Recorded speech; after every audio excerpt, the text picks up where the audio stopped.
Hi friends, ಇವತ್ತಿನ ವಿಡಿಯೋದಲ್ಲಿ ಮಗ್ಗಲ್ಲಿ cake ಹೇಗೆ ಮಾಡೋದು ಅಂತ ನೋಡೋಣ. ತುಂಬಾ ಈಸಿ. ಒಂದು ಜಾರ್ಗೆ 1 ಕಪ್ ಆಗೋಷ್ಟು ಸಕ್ಕರೆ, 1 ಹಿಡಿ ಆಗೋಷ್ಟು ಗೋಡಂಬಿ, 1 ಹಿಡಿ ಆಗೋಷ್ಟು ಬಾದಾಮಿ ಹಾಕ್ಕೊಂಡು 4 ಏಲಕ್ಕಿ ಹಾಕ್ಕೊಂಡು ಚೆನ್ನಾಗಿ ನುಣ್ಣಗೆ ರುಬ್ಕೊಳ್ಳೋಣ. ತುಂಬಾ ಈಸಿಯಾಗಿ ಮಾಡ್ಕೊಬೋದು, ತುಂಬಾ ಟೇಸ್ಟಿಯಾಗಿ ಇರುತ್ತೆ. ನೀವು ಒಂದ್ಸಲ ಟ್ರೈ ಮಾಡಿ. ಈ ಬೇಸಿಗೆಗೆ ತುಂಬಾ ಇಷ್ಟಪಟ್ಟು ತಿಂತಾರೆ ಮಕ್ಕಳು. ಏಲಕ್ಕಿ ಸಿಪ್ಪೆ ಎಲ್ಲ ತೆಗೆದುಬಿಟ್ಟು ಬೀಜ ಎಲ್ಲ ಹಾಕ್ಕೊಳ್ತಾ ಇದ್ದೀನಿ. ಈಗ ಇದನ್ನು ನುಣ್ಣಗೆ ರುಬ್ಕೊಳ್ಬೇಕು. ನೋಡಿ, ಈಗ ಪೌಡ್ರ್ ಆಗಿದೆ. ಈಗ ಇದನ್ನು ಒಂದು ದೊಡ್ಡ ಮಿಕ್ಸಿ ಜಾರ್ಗೆ ಹಾಕ್ಕೊಳ್ತಾ ಇದ್ದೀನಿ. ಈಗ ಇದಕ್ಕೆ 2 ಕಪ್ ಆಗೋಷ್ಟು ಅಂದರೆ 2 ಮಗ್ಗಾಗೋಷ್ಟು ಫ್ರೆಶ್ ಕ್ರೀಮ್ನ ಹಾಕ್ಕೊಳ್ತಾ ಇದ್ದೀನಿ.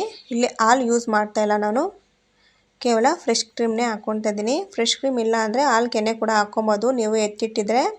ಈಗ ಇದನ್ನು ಚೆನ್ನಾಗಿ ಒಂದು ಸಲ ಮಿಕ್ಸ್ ಮಾಡ್ಕೊಳ್ಬೇಕು. ನಿಮ್ಮ ಹತ್ರ ಎಗ್ ಬೀಟರ್ ಇದ್ದರೆ ಅದರಲ್ಲೂ ಕೂಡ ಮಾಡ್ಕೊಳ್ಬೋದು. ನಮ್ಮ ಹತ್ರ ಇಲ್ಲ, ಸೊ ಅದರಿಂದ ಮಿಕ್ಸಿಯಲ್ಲಿ 1-2 ನಿಮಿಷ ಆಗೋಷ್ಟು ನುಣ್ಣಗೆ ರುಬ್ಕೊಂಡ್ರೆ ಸಾಕಾಗುತ್ತೆ. ತುಂಬಾ ಮಿಕ್ಸ್ ಆಗುತ್ತೆ ಎಲ್ಲದಕ್ಕೂ.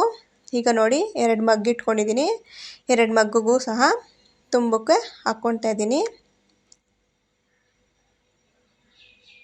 ಈಗ ಇದಕ್ಕೆ ಲಾಸ್ಟಲ್ಲಿ ಸ್ವಲ್ಪ ಬಾದಾಮಿನ ಚಿಕ್ಕ ಚಿಕ್ಕದಾಗಿ ಚೂರುಗಳಾಗಿ ಕಟ್ ಮಾಡಿಕೊಂಡು ಡೆಕೋರೇಷನ್ಗೆ ಅದ್ರ ಮೇಲೆ ಹಾಕ್ಕೊಳ್ತಾ ಇದ್ದೀನಿ.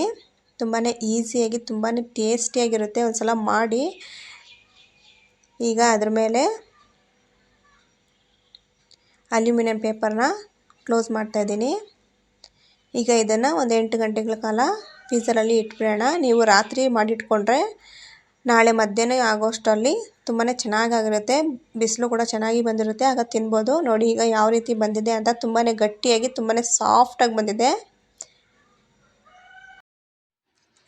ಈ ಮಗ್ ಐಸ್ ಕ್ರೀಮ್ ನಿಮಗೆಲ್ಲ ಇಷ್ಟ ಆಗಿದ್ದರೆ ಈ ವಿಡಿಯೋಗೆ ಒಂದು ಲೈಕ್ ಕೊಟ್ಟು ನಿಮ್ಮ ಫ್ಯಾಮಿಲಿ ಫ್ರೆಂಡ್ಸ್ಗೂ ಶೇರ್ ಮಾಡ್ಕೊಳ್ಳಿ. ನನ್ನ ಚಾನಲ್ನ ಯಾರೆಲ್ಲ ಹೊಸ್ದಾಗಿ ನೋಡ್ತಾ ಇದ್ದರೆ ನನ್ನ ಚಾನಲ್ಗೆ ಸಬ್ಸ್ಕ್ರೈಬ್ ಮಾಡಿಕೊಂಡು ಪಕ್ಕದಲ್ಲೇ ಕಾಣಿಸೋ ಬೆಲ್ ಐಕನ್ನ ಕ್ಲಿಕ್ ಮಾಡ್ಕೊಳ್ಳಿ. ಇದೇ ರೀತಿಯಾಗಿ ನೆಕ್ಸ್ಟ್ ವಿಡಿಯೋಲಿ ಸಿಗ್ತೀನಿ. ಅಲ್ಲಿವರೆಗೂ take care, bye bye and thank you for watching.